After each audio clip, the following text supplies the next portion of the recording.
আসলে এই আগুনটা কিভাবে লেগেছে এটা সঠিকভাবে কেউই বলতে পারবে না। হয়তো ইলেকট্রিক লাইন থেকে হতে পারে, অথবা অন্য কোনো এখানে রেস্টুরেন্ট ছিল, অন্য কোনোভাবে হতে পারে।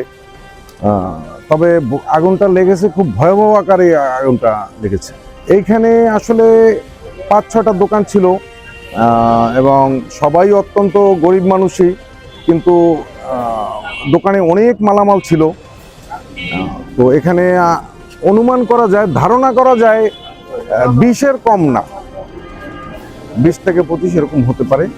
আমি প্রত্যাশা করি এবং সকলের কাছে আবেদন জানাই, প্রশাসনের যারা আছেন দায়িত্বে, যেভাবেই হোক, এরা সবাই অত্যন্ত গরিব মানুষ, যেভাবে হোক এদের কিছুটা হলেও পোষায় দেয়, এবং সাধারণ যারা আছে, বিত্তবান যারা আছে, তারা সবাই মিলে সাহায্য করলে এরা এদের ক্ষতি পোষাতে পারবে।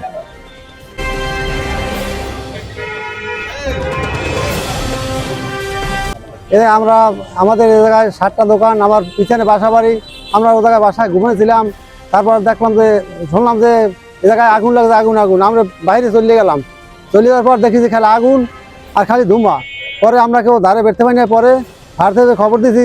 পরে এরা 1 ঘন্টা দেরি হয়ে আসছে। যদি আগে তারা আসতো তাহলে আগুন কিছুটা নিয়ন্ত্রণে আসতে পারতো। কিন্তু এই জায়গায় দোকান, 7টা দোকান, বাসা বাড়ি সবই পুড়িয়া সব কয়লা হয়ে গেছে। যদি আগে ঘেরা আইতে তা কিছুটা নিয়ন্ত্রণে রাখা যাইতো। এইগুলো আমি সরকারের কাছে দাবি জানাচ্ছি, জানি আমরা ক্ষতিপূরণের কিছু পারি, আমরা ব্যবসা করে খাইতে পারি। প্রায় 25 থেকে 30 লাখ টাকার ক্ষয়ক্ষতি হয়েছে। হ্যাঁ, আমার দধিঘর ছিল জায়গায়, দধিঘর, আমার পিছনে বাসা। বাসায় যত মালামাল সব পুড়িয়ে সব কয়লা হয়ে গেছে। বাসা বাড়ি অনেক সোনা কান আনলে, টাকা পয়সা আনলে সব হয়ে গেছে, পুড়িয়ে গেছে। 7টা দোকান, একটা বাসা বাড়ি।